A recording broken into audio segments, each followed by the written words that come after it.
আসসালামু আলাইকুম ওয়ারহমতুল্লাহি ওয়াবারাকাতুহু। প্রিয় দিনী ভাই ও বোন, আজ রাতটা হয়তো অন্যরকম। হয়তো আজ আপনার চোখের পানি বৃথা যাবে না। হয়তো আজ সেই দোয়া যেটি আপনি কাউকে না বলে শুধু আল্লাহকে বলেছেন, তার উত্তর নামার সময় হয়ে গেছে। আপনি ক্লান্ত, অপেক্ষা করতে করতে অবসন্ন মনে হয় আল্লাহ শুনছেন তো। কিন্তু জানেন, যখন দোয়া কবুলের সময় ঘনিয়ে আসে, তখন বান্দার জীবনে কিছু অদ্ভুত সংকেত দেখা দেয়। আজ আমি সেই সংকেতগুলো সম্পর্কে আলোচনা করব ইনশাআল্লাহ। তো চোখ খোলা রাখুন, হয়তো আপনার জীবন বদলে যাওয়ার মুহূর্ত খুবই কাছে। প্রথম আলামত, হঠাৎ করে অন্তরে গভীর প্রশান্তি নেমে আসা। কোনো কারণ ছাড়া হঠাৎ মনটা শান্ত হয়ে যাচ্ছে। সমস্যা আগের মতো আছে, পরিস্থিতি বদলায়নি, মানুষও বদলায়নি, কিন্তু ভেতরে অদ্ভুত এক প্রশান্তি। এটি সাধারণ শান্তি না, এটি সেই প্রশান্তি যেটি আল্লাহ তার প্রিয় বান্দার অন্তরে ঢেলে দেন। যখন তিনি বলেন, তোমার ব্যাপারটা আমি নিজে দেখছি।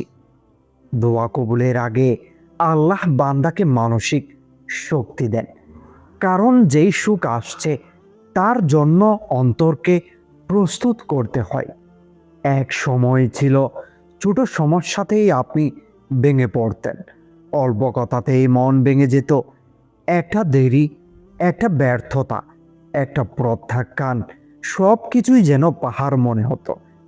কিন্তু এখন সমস্যা আগের চেয়েও বড়, চাপ আগের চেয়েও বেশি। তবু আপনি পুরোপুরি ভেঙে পড়ছেন না, কাঁদছেন কিন্তু শেষ হয়ে যাচ্ছেন না। চাপ আছে, কিন্তু ভেতরে কোথাও একটি শক্ত মাটি তৈরি হয়েছে। এই শক্তি আপনার না। দোয়া কবুলের আগে আল্লাহ বান্দার ভেতর এমন এক স্থিরতা ঢেলে দেন, যাতে সেই আশীর্বাদ পাওয়ার ধাক্কা সহ্য করতে পারে। কারণ যেই সুখ আসছে, যেই পরিবর্তন আসছে, তার জন্য ভেতরটা প্রস্তুত হওয়া দরকার।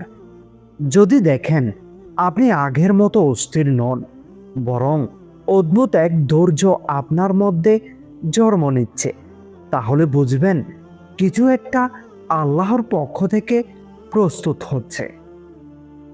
দ্বিতীয় আলামত, কান্না বেড়ে যাওয়া, কিন্তু হতাশা নয়।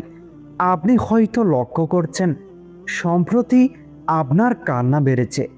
নামাজে দাঁড়ালেই চোখ ভিজে যায়, দোয়া করতে গেলেই গলা আটকে যায়।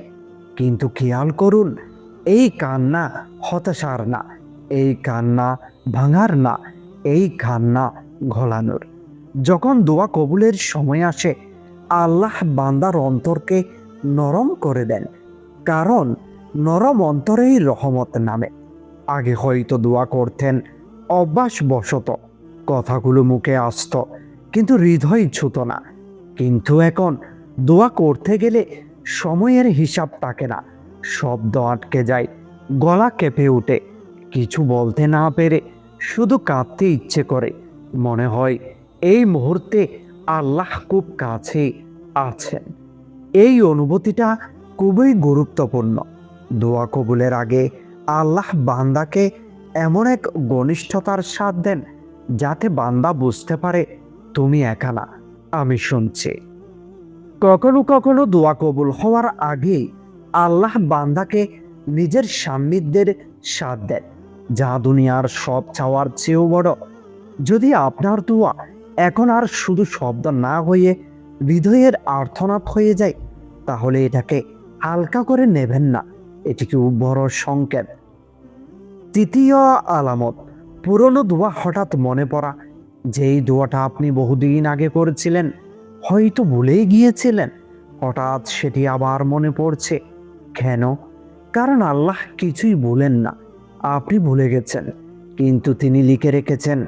দোয়া কবুলের সময় কাছাকাছি এলে আল্লাহ বান্দাকে সেই দোয়ার কথা মনে করিয়ে দেন, যাতে বান্দা বুঝতে পারে, দেখো আমি শুনেছিলাম।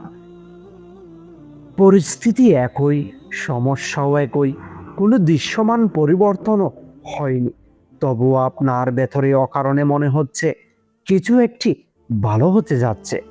এই অনুভূতি যুক্তি দিয়ে আসে না, পরিস্থিতি দিয়ে আসে না, মানুষের আশ্বাস দিয়েও আসে না, এটি আসে আল্লাহর পক্ষ থেকে।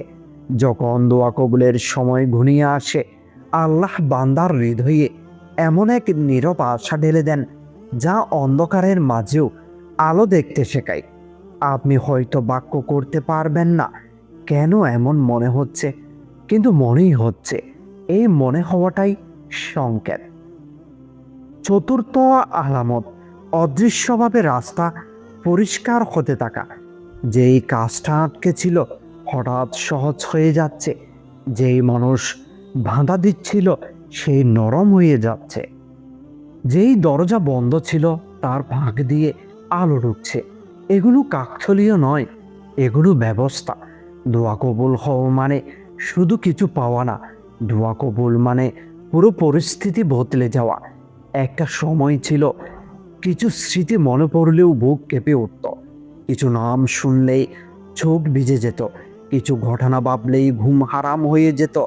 কিন্তু এখন সেই স্মৃতিগুলো আছে, কিন্তু আগের মতো আপনাকে ভেঙে ফেলছে না। আপনি ব্যথা ভুলে যাননি, কিন্তু ব্যথা আপনাকে আর নিয়ন্ত্রণ করছে না। এটি খুবই সূক্ষ্ম কিন্তু গভীর পরিবর্তন।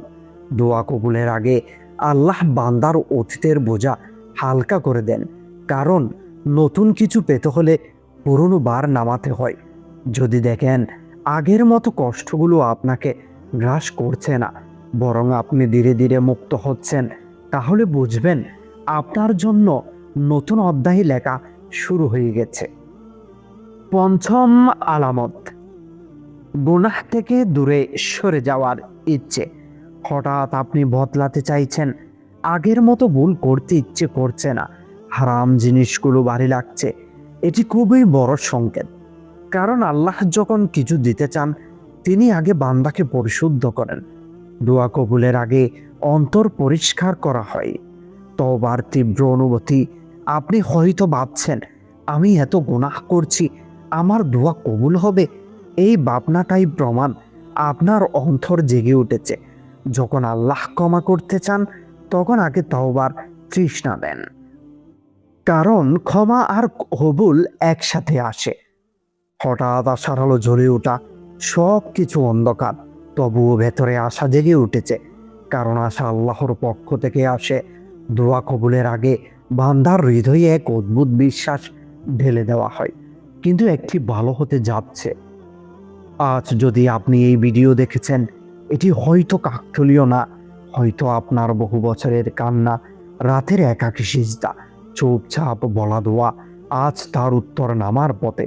মনে রাখবেন, আল্লাহ কখনো দেরি করেন না, তিনি শুধু সঠিক সময় বেছে নেন। হয়তো আপনি ভাবছেন সব শেষ, কিন্তু আল্লাহর কাছে শেষ বলে কিছুই নেই।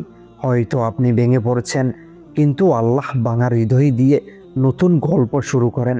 হয়তো আপনি ক্লান্ত, কিন্তু আল্লাহ ক্লান্তির শেষেই পুরস্কার রাখেন। আজ চোখ খোলা রাখুন, মন খুলে রাখুন, সিজদা লম্বা করুন, কারণ দোয়া কবুল হওয়ার মুহূর্তে আকাশ আর জমিনের দূরত্ব কমে যায়। আপনি শুধু ধৈর্য ধরুন, হয়তো আজ রাতেই আপনার জীবনের গল্প বদলে যাবে।